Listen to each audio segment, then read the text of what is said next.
Termal atau uap membantu memenuhi hampir setengah dari permintaan listrik dunia. Pembangkit listrik ini menggunakan air sebagai fluida kerjanya.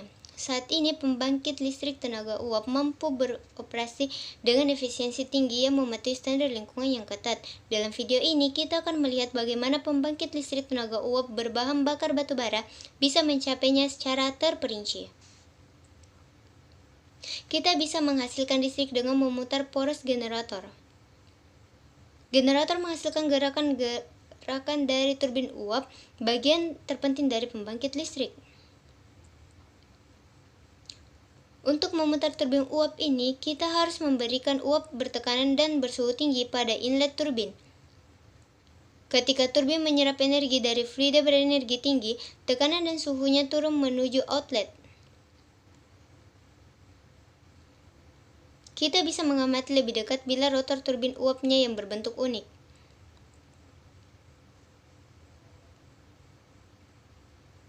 Pembangkit listrik berkapasitas tinggi sering menggunakan berbagai tahap turbin uap, seperti turbin tekanan tinggi, turbin tekanan menengah, dan turbin tekanan rendah. Jadi sekarang kita sudah memenuhi tujuan kita. Kita sudah menghasilkan listrik dari generator. Jika kita bisa mengembalikan uap bertekanan rendah dan bersuhu rendah ke kondisi semula yang memiliki tekanan dan temperatur yang jauh lebih tinggi, kita dapat mengulang prosesnya. Langkah pertama adalah menekan tekanan. Kita bisa melakukannya dengan menggunakan kompresor. Tetapi mengompresi uap adalah proses yang memerlukan energi terus-menerus dan pembangkit listrik semacam itu tidak akan efisien sama sekali. Cara mudah yang bisa dilakukan adalah dengan mengubah uap menjadi cairan dan meningkatkan tekanannya. Proses ini akan memerlukan kondensor penukar panas yang berada di bawah turbin tekanan rendah. Aliran air dingin mengalir melalui tabung dalam kondensor. Uap menampik panas ke aliran cairan ini dan menjadi terkondensasi, sehingga kita dapat memakai pompa untuk meningkatkan tekanan feed air. Sehingga digunakannya pompa sentrifugal multi-stage dalam proses ini. Dengan begitu tekanan akan kembali ke kondisi semula. Tugas selanjutnya adalah mengembalikan suhu ke nilai aslinya. Untuk tujuan panas ditambahkan ke pintu keluar pompa dengan bantuan boiler atau kettle uap. Pembangkit listrik berkapasitas tinggi umumnya menggunakan jenis boiler yang disebut boiler tabung air.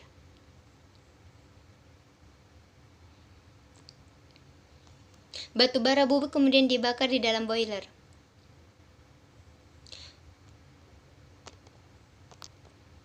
Uap air yang masuk awalnya melewati CC economizer. Di sini air akan menangkap energi dari gas buang. Air mengalir melalui dom kamar dan kemudian melalui dinding air yang mengubahnya menjadi uap. Uap murni dibesarkan di drum uap. Sekarang fluida yang bekerja kembali ke keadaan semula, tekanan tinggi dan suhu tinggi. Uap ini dapat dimasukkan kembali ke dalam turbin uap.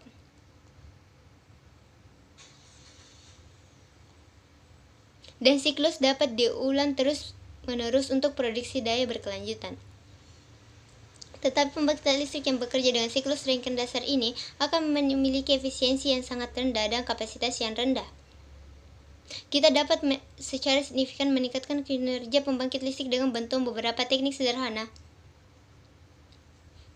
Dalam kasus superheating atau gas panas lanjut, bahkan setelah cairan diubah menjadi uap, lebih banyak panas ditambahkan. Maka dari itu, uap menjadi sangat panas. Semakin tinggi suhu uap, semakin efisiensi siklusnya.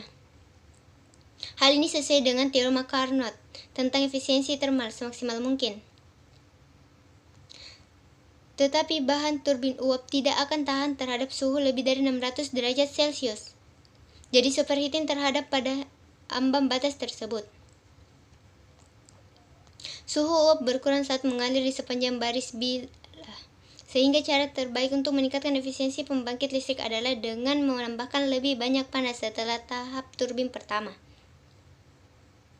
Penambahan ini dikenal sebagai pemanasan ulang, dan proses ini akan meningkatkan suhu apabila yang mengarah ke output, daya tinggi, dan efisiensi yang lebih besar. Sisi tekanan rendah dari pembangkit listrik cenderung menyedot udara atmosfer. Bahkan dengan pengaturan penyegelan yang canggih, gas terlarut dalam feed water atau air umpan akan merusak bahan boiler seiring waktu. Untuk menghilangkan gas terlarut ini, maka digunakan pemanas air umpan terbuka. Uap panas dari turbin dicampur ke dalam air umpan. Gelombang uap yang dihasilkan akan menyerap gas terlarut. Pencampuran juga memanaskan air umpan yang membantu meningkatkan efisiensi pembangkit listrik ke tingkat yang lebih besar. Semua teknik ini membuat pembangkit listrik modern bekerja dengan efisiensi berkisar 40-50%. Kini kita akan melihat bagaimana penambahan panas dan penolakan panas dieksekusi di pembangkit listrik yang sebenarnya. Cairan dingin dialirkan ke kondensor dengan bantuan menara pendingin.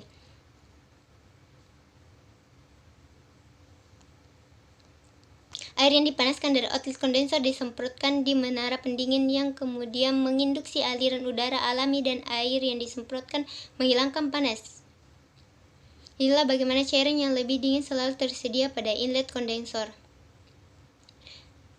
Di sisi head, penambahan batu bara yang terbakar menghasilkan banyak polutan. Kita tidak bisa langsung melepaskan polutan ini ke atmosfer. Jadi sebelum mentransfernya, gas buang ini dibersihkan dalam presitator elektrostatik (ESP) menggunakan pelat dengan listrik statis bertekanan tinggi untuk menyerap partikel polutan.